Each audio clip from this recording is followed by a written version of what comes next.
খালেদা জিয়ার সিরোসিস হওয়াটাই একটা বিরাট রহস্য। কেন বলছি? আপনাদের নিশ্চয়ই মনে আছে, যখন খালেদা জিয়া বিএসএমএম এর চিকিৎসা নিচ্ছিলেন 2019 সালের শেষ দিকে, তখন আদালত বিএসএমএমইউ কে খালেদা জিয়ার একটা স্বাস্থ্য এবং চিকিৎসা প্রতিবেদন আদালতে জমা দিতে বলে।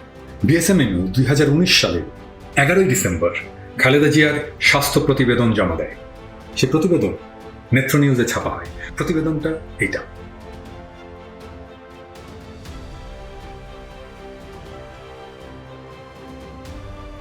এটাই নেত্র নিউজের সাইট থেকে ডাউনলোড করেছি। আপনারা তারিখটা ভালো করে দেখুন। এই প্রতিবেদনে বিখ্যাত এবং স্বনামধন্য চিকিৎসকরা স্বাক্ষর করেছেন। বিএসএমএমই এর ভিসি এই প্রতিবেদনটা আদালতে ফরওয়ার্ড করেছেন। আমরা বলতে পারি এটা হাই কোয়ালিটি প্রকাশিত কোনো অফিসিয়াল প্রতিবেদন। তার মানে আজ থেকে প্রায় 1 বছর 11 মাস আগের একটা বিশ্বাসযোগ্য পূর্ণাঙ্গ প্রতিবেদন আমাদের হাতে আছে, যা নিয়ে আমরা একাডেমিক্যালি আলোচনা করতে পারি। ঠিক সেই সময় খালেদা জিয়ার কি কি স্বাস্থ্য সমস্যা ছিল সেটা উনারাই প্রতিবেদনে লিখেছেন। তারা লিখেছেন, দেখুন, তারা লিখেছেন 4টা মাত্র অসুখ ছিল। 1, 2, 3, 4 করে উনারা লিখেছেন। দেখুন, তারা লিখেছে ডায়াবেটিস, হাইপারটেনশন, কফ ভ্যারিয়েন্ট অ্যাজমা আর আর্থ্রাইটিস। এইখানে লিভারের কোনো সমস্যা লেখা আছে? নাই। উনার লিভার সম্পূর্ণ ভালো। মাত্র 1 বছর 11 মাস আগে উনার লিভার ঝকঝকে পরিষ্কার, সম্পূর্ণ ভালো। এই 1 বছর 11 মাসে তার লিভারে সিরোসিস হয়ে গেল আর তিনি রক্ত বমি করা শুরু করলেন। সিরোসিস 1 বছর 11 মাসে ডেভেলপ করে কারো? অবশ্যই না, এটা অসম্ভব। যদি না কোনো টক্সিন দিয়ে বা বিষ দিয়ে লিভার নষ্ট করে না দেওয়া হয়। একজন রোগীর লিভার সিরোসিস তৈরি হতে সময় লাগে 20 থেকে 30 বছর। আপনারা নিজেরাই গুগল সার্চ করে দেখুন। সবচেয়ে আর্লি যে রিপোর্ট আছে সিরোসিস হওয়ার, তা 5 থেকে 10 বছর। দুনিয়াতে কোনো মানুষের 1 বছর 11 মাসের সম্পূর্ণ স্বাভাবিক লিভার সিরোসিস হবার কোনো রেকর্ড নেই। এটা মেডিকেলি ইম্পসিবল। লিভার সিরোসিস একটা খুবই slowly progressing disease. Khaleda Zia তাহলে এক বিরল কেসই শুধু নন, দুনিয়াতে একমাত্র কেস যার 1 বছর 11 মাসের সিরোসিস হয়েছে। খালেদা জিয়ার চিকিৎসকদের বলছি, আপনাদের এটার ব্যাখ্যা খুঁজে বের করতে হবে। হ্যাঁ, বিষ প্রয়োগ ছাড়া আর একটা ব্যাখ্যা থাকতে পারে, তা হচ্ছে আগেই সিরোসিস ছিল, কিন্তু সেটা মেডিকেল রেকর্ডে ইচ্ছে করে উৎস রাখা হয়েছে, বা সেই সময় ডাক্তারেরা সিরোসিস হয়েছে সেটা ধরতেই পারেন। যদি তা হয় তাহলে এটা তো আরেক ক্রাইম। খালেদা জিয়া বিএনপির নেত্রী মানে, কিন্তু তিনি দেশেরও নেত্রী। তিনি 2 বারের প্রধানমন্ত্রী। তিনি বাংলাদেশের সেনাপ্রধানের স্ত্রী। তিনি বাংলাদেশের সাবেক প্রেসিডেন্টের স্ত্রী। তিনি একজন সেক্টর কমান্ডারের স্ত্রী। তিনি বাংলাদেশের ইতিহাসের এক বর্ণিল জনপ্রিয় রাজনৈতিক নেত্রী, যিনি একটা সফল গণ অভ্যুত্থানের নেতৃত্ব দিয়ে রাজনীতিতে নিজের জায়গা করে নিয়েছেন। এই মুহূর্তে তিনি বাংলাদেশের সবচেয়ে জনপ্রিয় নেত্রী। সেই বেগম খালেদা জিয়ার চিকিৎসায় কোনো ধুনফুন বুঝায় পার পাবেন না। আমাদের ধুনফুন বুঝাই দিল দুনিয়ার মানুষ এই প্রশ্ন জারি রাখবে, বেগম খালেদা জিয়াকে বাংলাদেশের দরকার। ওনাকে বেঁচে থাকতে হবে। ওনার সুচিকিৎসার জন্যই এই প্রশ্নের উত্তর দরকার যে কোন প্রক্রিয়ায় নজিরবিহীনভাবে ওনার অস্বাভাবিক অল্প সময়ে সিরোসিসের মতো রোগ হয়ে গেল। এই প্রশ্নের উত্তর না পেলে আমরা প্রশ্ন করা অব্যাহত রাখবো। আর যদি আমরা বুঝতে পারি ওনাকে বিষ প্রয়োগ করা হয়েছে, তাহলে আমরা কাউকেই ছাড়। বিএনপি চেয়ারপারসন বেগম খালেদা জিয়া এখন হাসপাতালে। 80 বছর বয়সী এই জাতীয় নেত্রী, যিনি অনেক জটিল রোগে ভুগছেন অনেক বছর থেকে, এই বছর প্রায় 4 মাসের মতো লন্ডনে চিকিৎসা করে এসছেন। কিন্তু এখন সবাই তার ব্যাপারে উদ্বিগ্ন এবং সবাই তার জন্য দোয়া করছেন দলের পক্ষ থেকে, এবং জাতীয়ভাবে সবাই বেগম জিয়ার এই অসুস্থ মুহূর্ততে আল্লাহ রাব্বুল আলামিনের কাছে এই দোয়া করছেন যেন তিনি তাড়াতাড়ি দ্রুত সুস্থ হয়ে ওঠেন। আমরাও সেই একই দোয়া করছি। তো এই সময়টাতে আসলে বেগম খালেদা জিয়ার বিএনপিকে এই পর্যায়ে দল আকারে নিয়ে আসার যে জায়গাটা, সেটা স্মরণ করাটা, রাখাটা জরুরি আর কি। এবং বিএনপিকে শুধুমাত্র আমি দল আকারে দেখছি না, শহীদ প্রেসিডেন্টের তৈরি করা যে রাজনৈতিক দল, যেটা একটা বাংলাদেশপন্থী, দিল্লির আধিপত্যবাদের বিরুদ্ধে বাংলাদেশি জাতীয়তাবাদকে, বাংলাদেশের স্বাধীনতা সার্বভৌমত্বকে ধারণ করে দাঁড়িয়েছে, তার যে একটা লম্বা লড়াই ছিল।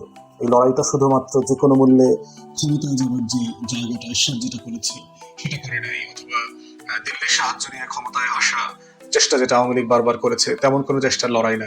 এটা ছিল সত্যিকার অর্থে বাংলাদেশকে একটা জাতীয়তাবাদী প্ল্যাটফর্মে, দেশপ্রেমের জায়গা থেকে এটাকে তুলে ধরা এবং এটাকে টিকিয়ে রাখা। যদিও বিএনপি তৈরি করেছে শহীদ প্রেসিডেন্ট জিয়াউর রহমান, কিন্তু উনি তো আসলে দল আকারের খুব লম্বা সময় এটাকে নেতৃত্ব দিতে পারেন নাই। 81 সালে ওনার শাহাদাতের পরে যে লম্বা গণতান্ত্রিক লড়াই, বাংলাদেশকে গণতন্ত্রের পথে ফিরায় নিয়ে আসা এবং বিএনপিকে দল আকারে বাঁচিয়ে রাখা, টিকিয়ে রাখা এবং এটাকে শক্তিশালী করা, এর যে একটা বিশাল লড়াই, এই লড়াইয়ের সবচেয়ে গুরুত্বপূর্ণ ব্যক্তি হচ্ছে বেগম খালেদা জিয়া। অতএব আজকে যেই বিএনপিকে আমরা দেখতে পাচ্ছি, একটা বড় রাজনৈতিক দল, একটা বড় প্ল্যাটফর্ম, সারা দেশের গ্রামে গঞ্জে তৃণমূলে ওয়ার্ড পর্যন্ত যেই দলটার শাখা ছড়িয়ে আছে, তো সেখানে সেই জায়গা থেকে আজকে বেগম জিয়াকে স্মরণ করতে হবে যে ওনার আসলে অবদানের জায়গাটা কত মারাত্মক ছিল। এবং একজন গৃহিণী অলি আহমদের লেখা বক্তব্য অথবা যদি আমরা ব্যারিস্টার মওদুদের লেখা পড়ি, একইভাবে আমরা দেখেছি যে বেগম খালেদা জিয়াকে শহীদ প্রেসিডেন্ট জিয়াউর রহমানের মৃত্যুর পরে রাজনীতিতে নিয়ে আসার জন্য যে তাকে কনভিন্স করতে হয়েছে যে দলটাকে বাঁচিয়ে রাখার জন্য, এর আসলে কোনো বিকল্প তখন ছিল না। এবং যেই ব্যাকগ্রাউন্ড থেকে উনি এসে কখন রাজনীতি করেন নাই অথবা রাজনৈতিক পরিবারের মেয়ে না, সেখান থেকে এসে এইরকম একটা রাজনৈতিক লড়াইতে, এরশাদ বিরোধী আন্দোলনে সংগঠনকে প্রতিষ্ঠিত করা, সংগঠনের বৈধতা, সম্মতি তৈরি করা সারা বাংলাদেশে, সেটার জন্য তার ত্যাগ, তার স্যাক্রিফাইস অসাধারণ আর কি। এবং দেখেন 86 এবং 88-তে যে নির্বাচন হয়েছে এরশাদের আমলে, সেই নির্বাচনে কিন্তু কোনোটাতেই বিএনপি যায় নাই। 86 নির্বাচনে তো সেই এরশাদের বিখ্যাত লং ড্রাইভে নিয়ে যাওয়া, শেখ হাসিনাকে বস্তা বস্তা টাকা দেওয়া, সেখান থেকে যেভাবে এই আওয়ামী লীগকে পুনর্বাসন করেছে, সংসদে প্রধান বিরোধী দল বানিয়েছে এরশাদ, এবং সেই সংসদে জামাতও গিয়েছে, দুঃখজনকভাবে হলো সত্য। তারা কিন্তু সেই সংসদে বিএনপি যায় নাই। 88 যে নির্বাচন, সেখানেও বিএনপি যায় নাই। অর্থাৎ তার একটা কনসিস্টেন্ট জায়গা ছিল যে, এবং ওইটার ভিত্তিতেই কিন্তু বেগম জিয়াকে আপসহীন নেত্রী উপাধি দেওয়া হয়, যে তিনি এরশাদের সাথে কোনো কম্প্রোমাইজ করেন নাই গণতন্ত্রের প্রশ্নে, জাতীয় স্বার্থের প্রশ্নে। তো সেই লড়াইয়ের মধ্য দিয়ে হচ্ছে 91 নির্বাচনে আমরা দেখলাম যে বিএনপি বাংলাদেশের ইতিহাসের সবচেয়ে বড় রাজনৈতিক দল আকারে হাজির হয়, একক রাজনৈতিক দল। এরপরে তো প্রচুর জোটের নির্বাচন হয়েছে। অর্থাৎ সেই জায়গা থেকে বিএনপি দেশের সবচেয়ে বড় বড় দল আকারে 91-তে জাতীয়ভাবে উপস্থাপিত হয়, যদিও সরকার গঠন করতে সাফিসিয়েন্ট সিট তারা তখন পায় নাই। এবং তখনকার সময়কার নির্বাচনী ক্যাম্পেইন এবং সাক্ষাৎকার, যেটা তখন বিবিসি বাংলার পরিচালক ছিলেন সিরাজুর রহমান সাহেব, উনি ওনার লেখাতে বারবার এটা বলেছেন, সাক্ষাৎকার নিয়েছেন। এবং বেগম জিয়া অথবা বিএনপি কেউই কিন্তু আপনার নির্বাচনের আগে, তফসিল ঘোষণার পরে কেউই ধারণা করেন নাই যে তারা বাংলাদেশের সবচেয়ে বড় দল হবে। এবং বিএনপি নেতারা আমাদেরকে অনেকবার বলেছে যে তারা নমিনেশন দেওয়ার মতো প্রার্থী খুঁজে পাচ্ছিল না। এবং 91 সালে বিএনপি যাদেরকে নমিনেশন দিয়েছে তারা খুবই একটা হাস্যকর প্রার্থী ছিল, একটা বিশাল অংশ খুবই লো কোয়ালিটির, পলিটিক্যাল ইনএক্সপিরিয়েন্স, টাকা পয়সা নাই, এলাকায় রাজনীতি করবার ব্যাকগ্রাউন্ড নাই, মানে রাস্তা থেকে ধরে এনে নমিনেশন দেওয়ার মতো অবস্থা। এবং তখন ওই যে আওয়ামী লীগ লোকজন তাদেরকে টিটকানি করে বলতো আর কি যে তোরা যদি ধর ভুল করে তোদেরকে মানুষ ক্ষমতা দিয়ে দিল, তোদের মন্ত্রী হবে কে, সরকার কিভাবে গঠন হবে। তো সেই রকম একটা হাস্যরসের জায়গা থেকে খালেদা জিয়ার নেতৃত্বে সারা বাংলাদেশে 91 যে নির্বাচনী প্রচারণা হলো, প্রচারণা শেষে এসে যখন বিবিসি সিরাজুর রহমান সাহেবকে তিনি সাক্ষাৎকার দিলেন, এবং বিবিসি ইন্টারন্যাশনাল ওয়ার্ল্ড অ্যাফেয়ার্স যেটা আছে, তাদেরকে যে সাক্ষাৎকার দিয়েছে, সেখানে কিন্তু বেগম জিয়া অত্যন্ত কনফিডেন্টলি বলেছে যে আমরা ক্ষমতায় যাচ্ছি, আমরা বড় দল আকারে সবচেয়ে বেশি সিট পাবো, আওয়ামী লীগের থেকে বেশি সিট পাবো। তো সেই কনফিডেন্সের জায়গা কিন্তু বেগম জিয়া তখন দেখিয়েছিলেন। এবং উনি জাতীয় স্বার্থের শত্রু মিত্রর জায়গায় কিভাবে ঐক্য দরকার, কার সাহায্য নেবেন, কার সাহায্য নেবেন না, সেই জায়গাতে কিন্তু ওনাদের এই কম্প্রোমাইজিং জায়গাটা তারা খুব পরিষ্কার ছিল, যে কারণে তারা জামাতের সাহায্য নিয়েছে এবং জামাতের সাহায্য নিয়ে তারা সরকার গঠন করেছে।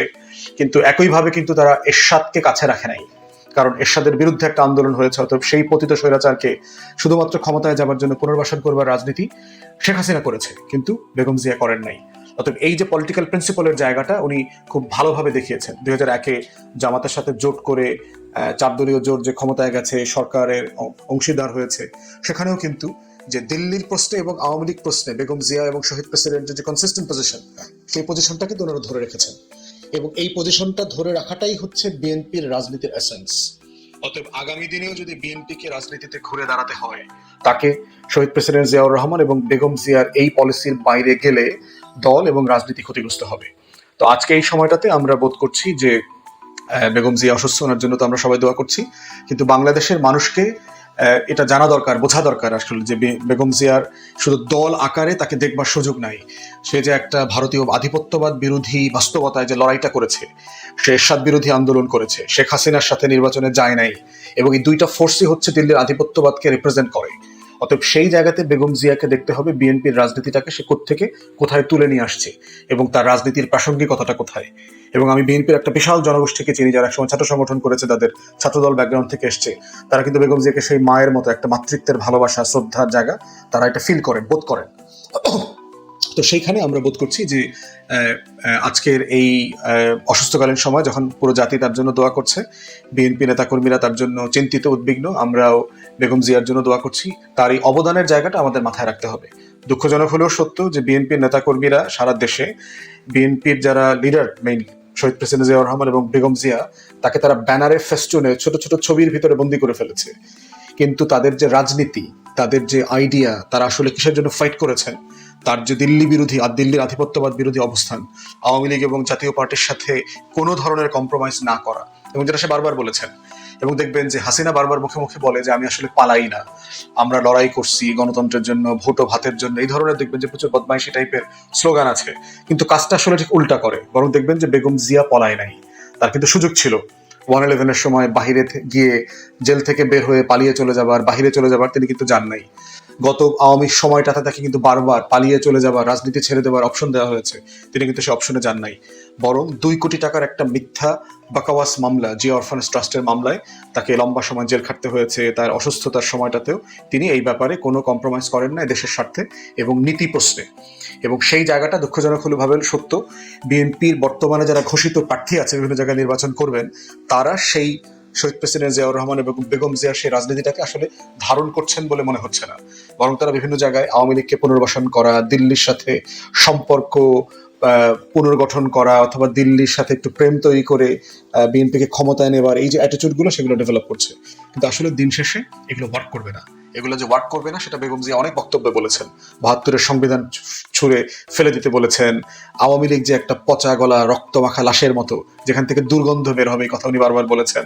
এবং দেশবাসী নিচক্ষে এটা দেখবে। এই প্রত্যেকটা কথা কিন্তু আপনার বেদবাক্যের মতো আমাদের জীবদ্দশায় প্রতিফলিত হয়েছে।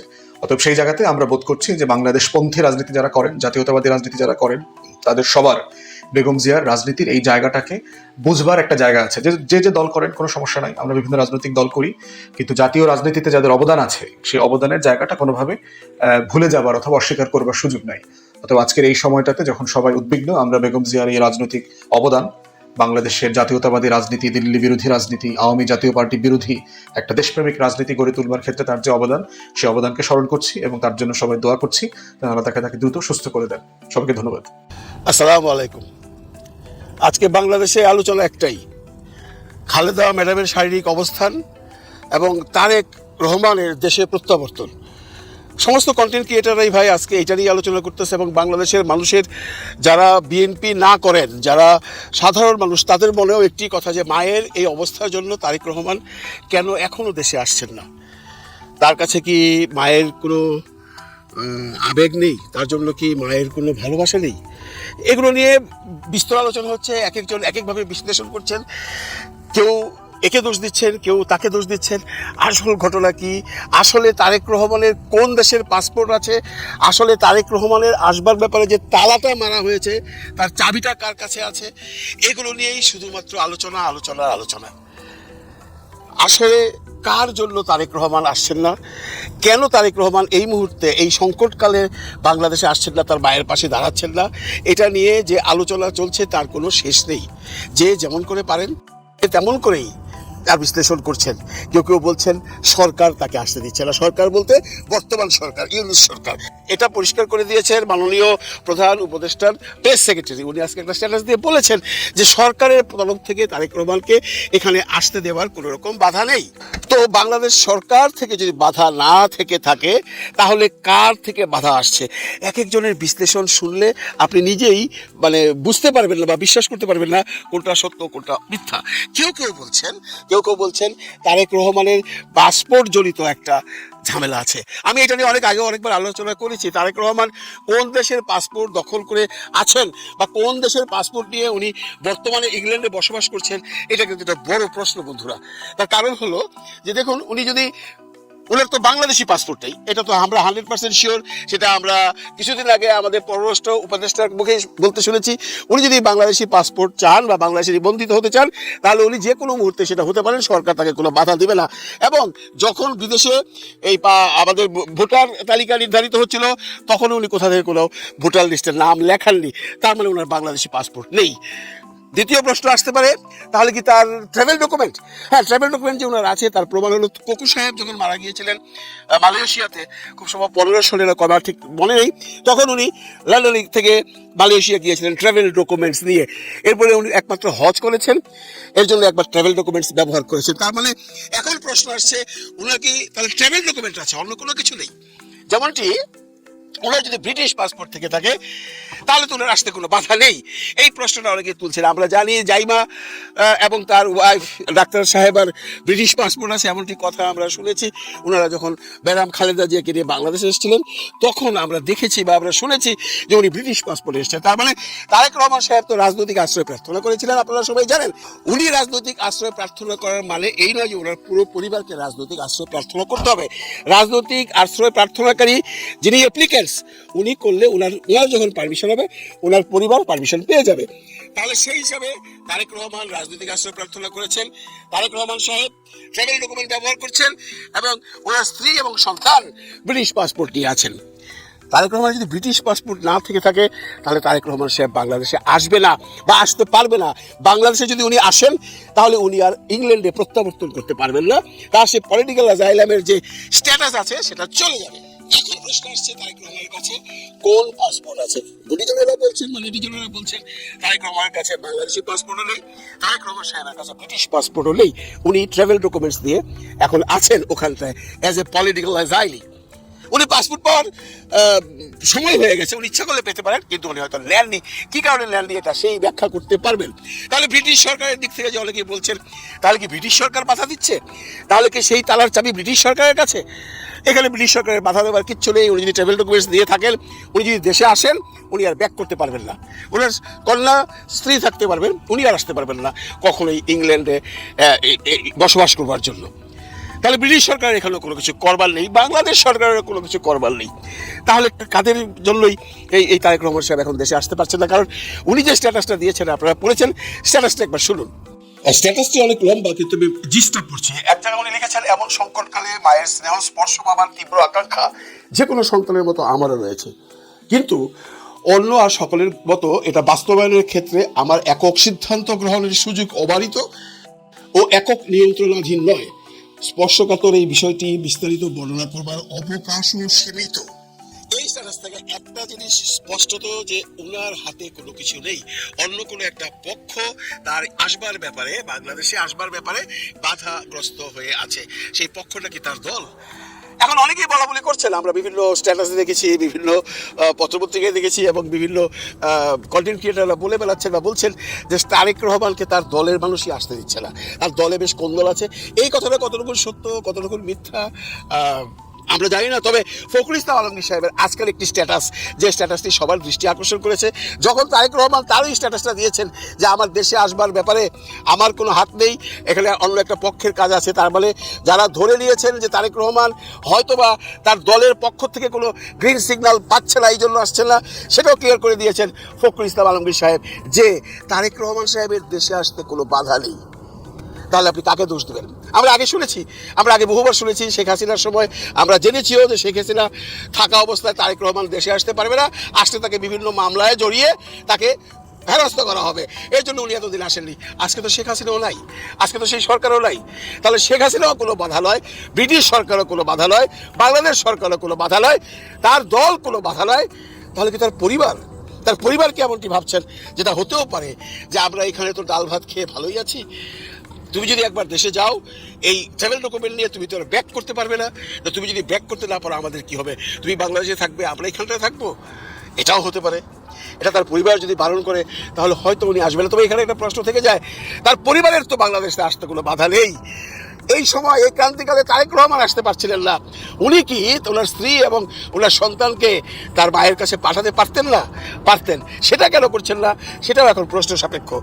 এখন মোট কথা হলো, যে প্রশ্ন বাজারে এসছে তারেক রহমান কেন আসছেন না, এই প্রশ্নের জবাব একমাত্র তারেক রহমান সাহেবই দিতে পারবে, অন্য কেউ পারবে না। কারণ আমরা যে বিভিন্ন স্টেক হোল্ডারগুলো আছে, বিভিন্ন সংস্থাগুলো আছে, তাদের ব্যাপারে কথা বললাম। ব্রিটিশ সরকার, বাংলাদেশ সরকার, আওয়ামী লীগ, তার পার্টি, এবং তার পরিবার, এইখানেই আসল সমস্যাটা জড়িত। আমরা অনেকেই দেখছি, অনেকেই অনেক ধরনের স্ট্যাটাস দিচ্ছেন, অনেকেই অবশ্য বলছেন এই সেন্সিটিভ ব্যাপারটা নিয়ে আর কথা বলা উচিত নয়, কারণ মা তো তারেক রহমানের, তার তো একটা কষ্ট বুকে আছেই। আমরা জানি বন্ধুরা, যারা প্রবাসে আছি, যারা এখানে যত কষ্টই করুক, যখন দেশে মা বা বাবার অসুস্থতার খবর শোনে, তখন তার পকেটে পয়সা না থাকলেও সে ধার করে দেনা করে দেশে চলে যায়। তাহলে তারেক রহমান কেন যাচ্ছেন না? এখানে সবচেয়ে বড় যে সমস্যা, সেটা হয়তোবা নিরাপত্তা জড়িত কারণ। অন্য কোনো কারণ আছে কিনা সেটা একমাত্র তারেক রহমানই বলতে পারবেন। এবং তারেক রহমান সাহেবকে আমি অনুরোধ করব, আপনি মানুষকে আর অন্ধকারে রাখবেন না, আপনি প্রয়োজনে বলে দিন আপনি কোন কারণে দেশে আসতে পারছেন না। বাংলার মানুষ জানতে চায়, আপনার দলের নেতাকর্মীরা জানতে চায়, যারা জুনিয়র লেভেলের নেতাকর্মী আছেন তারা জানতে চায়, তারা অত্যন্ত অধীর আগ্রহে আপনার মুখ থেকে শুনতে চাচ্ছে আসল সমস্যাটা কোথায়। সর্বোপরি একটি কথাই বলবো, আমরা সবাই চাই খালেদা ম্যাডাম তাড়াতাড়ি সুস্থ হয়ে উঠুক এবং উনি আবার যেন আমাদের মাঝে ফিরে আসে। এই জন্য পুরো দেশবাসী দোয়া করছেন, আমরাও দোয়া করছি। ভালো থাকবেন সবাই, ভালো রাখবেন সবাইকে। আল্লাহ হাফেজ। জাতীয় পার্টি আওয়ামী লীগ মিলে যে ইন্টারেস্টটা, প্রো ইন্ডিয়ান একটা ইন্টারেস্ট, সেই ইন্টারেস্টের পক্ষে দাঁড়িয়ে কথা বলতেছে। তো সেই ধরনের আরেকটা রিপোর্ট করেছে তারা গতকালকে। হেডলাইন হলো, যে কারণে আওয়ামী লীগের নেতৃত্বে 3 জনের আলোচনা। এই হেডলাইনটার মধ্যে ধরে নেওয়া আছে যে হাসিনার ফাঁসি হয়ে গেছে, মানে ফাঁসির অর্ডার হয়ে গেছে, ফলে হাসিনা যে আসতেছে না এটা ধরে নিয়ে এইবার হেডলাইনটা বানাচ্ছে বা এই আর্টিকেলটা লিখতেছে যে যেহেতু হাসিনার ফিরে আসবে না, ফলে হাসিনার অ্যাবসেন্সে 3 জন নেতার নাম বেশি আলোচিত হচ্ছে।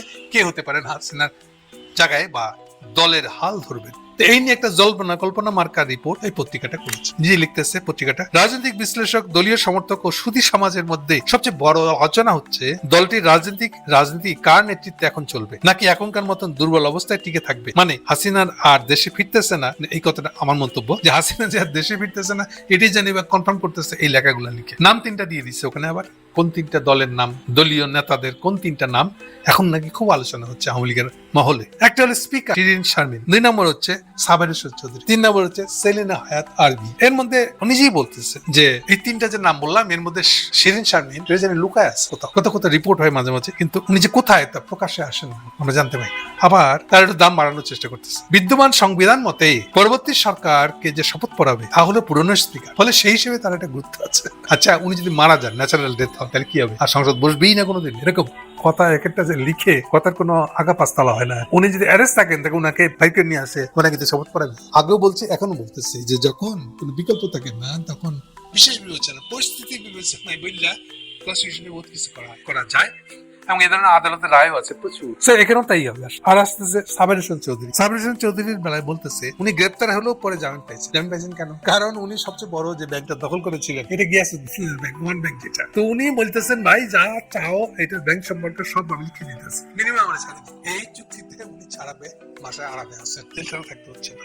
তো উনি কি এখন মুখি ঝুঁকি মারতেছে, আবার নিজের বিপদে লাগবেন বলতেছে, কোথাও কোনো মন্তব্য করছে না। তবে সম্প্রতি আর একটা বড় প্রতিদ্বন্দ্বী রাজনৈতিক দলের চোখে খারাপ কাজ করে ফেলছে। তার বাসায় ইউরোপিয়ান ইউনিয়নের 3 দেশের রাষ্ট্রদূত নিয়ে বৈঠক করছে, এবং এটা দিয়ে বলতেছে এটার পর থেকে তিনি যথেষ্ট সংযত আছেন, বাইরে বেরোন। তাহলে এই লোককে দিয়ে কেমন করে বানাবেন? তাহলে 2টা গেল, শিরিন শারমিনকে বাইরে আনা যাচ্ছে না, সাবের চৌধুরীকেও বাইরে আনা যাচ্ছে না। তৃতীয়টা হলো আমাদের সেলিনা হায়াত আইবি নারায়ণগঞ্জের মেয়র ছিলেন, এখন জেলখানায়, বোধহয় খুনের মামলা আছে তার নাম। ফলে তার পক্ষে এখন জামিন তো আর কোনো সম্ভাবনা সম্প্রতি বোধহয় ইনভেস্টিগেশন রিপোর্টও দেওয়া হয়েছে, ফলে মামলা খুব সক্রিয়ভাবে চলতেছে, ফলে ওনার পক্ষে বের হয়ে আসার সম্ভাবনা। তাহলে আসলে কি হবে? মেলা কথাবার্তা লিখছেন, বলে দেখেন হোসেন মোহাম্মদ এরশাদের বংশধর ছাড়া জাতীয় পার্টি তো আর চলবে না।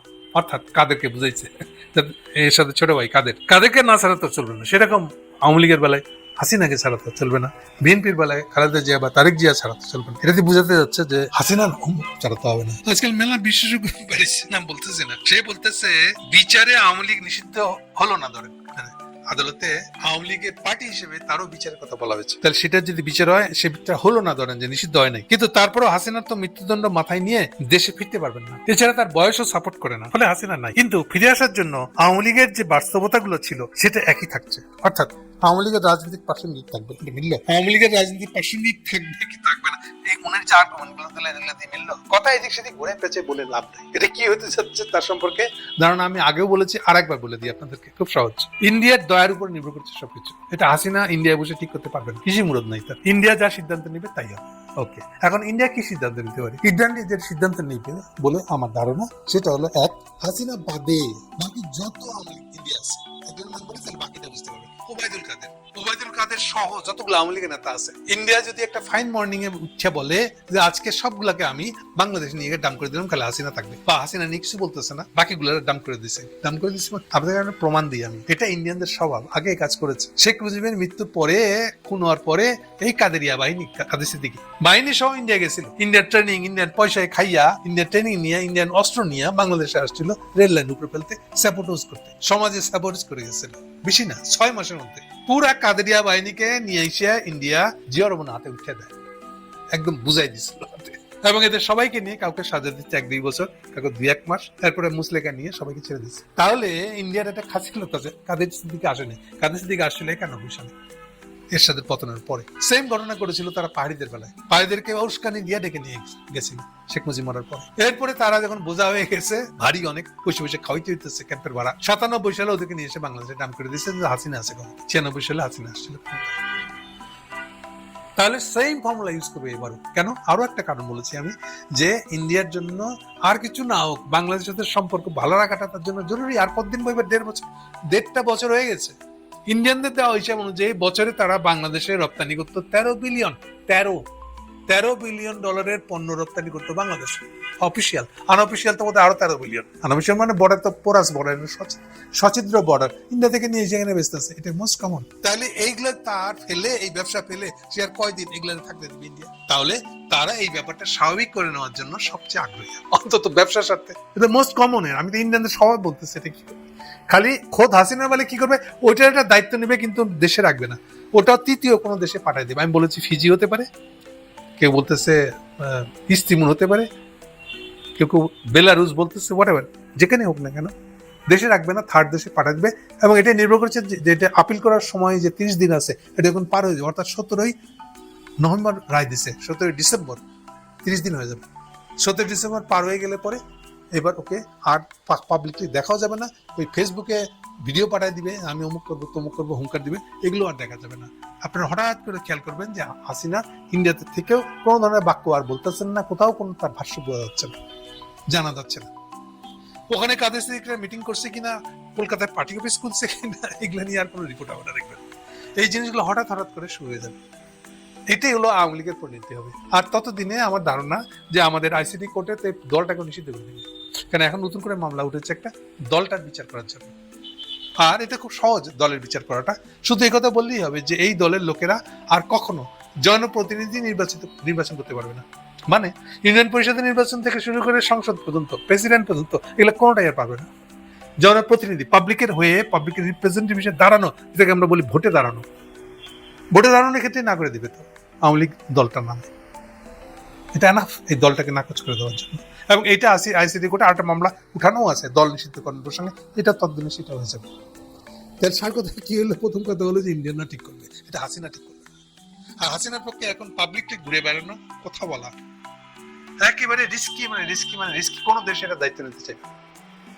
তো ছোটখাটো কোনো দ্বীপ রাষ্ট্র হবে, কোনায় পড়ে থাকবে এবং কথা বলা যাবে না। উনি যে ওই দেশে আছে এটা কন্ডিশন থাকবে যে উনি সেটা বলতে পারবেন না। এটা খুব স্বাভাবিক, মোস্ট কমন এই ধরনের ঘটনাই ঘটে। আমেরিকান স্নোডেন রাশিয়া আশ্রয় দিচ্ছে, শর্ত এই, তুমি ওখানে গিয়ে আমেরিকান গভর্নমেন্টের বিরুদ্ধে কিছু বলতে পারো না, তুমি রাশিয়া আসো, এটা যেন টের না পায়। এবং সেই অবস্থাতে স্নোডেন তখন থেকে এই পর্যন্ত রাশিয়াতে আছে। এখন তো সবাই ভুলে গেছে যে রাশিয়াতে আছে। এটা মোস্ট কমন জিনিস। সো এই লাইনে চিন্তা করেন, এই সুখের যেসব গল্প দিতেছেন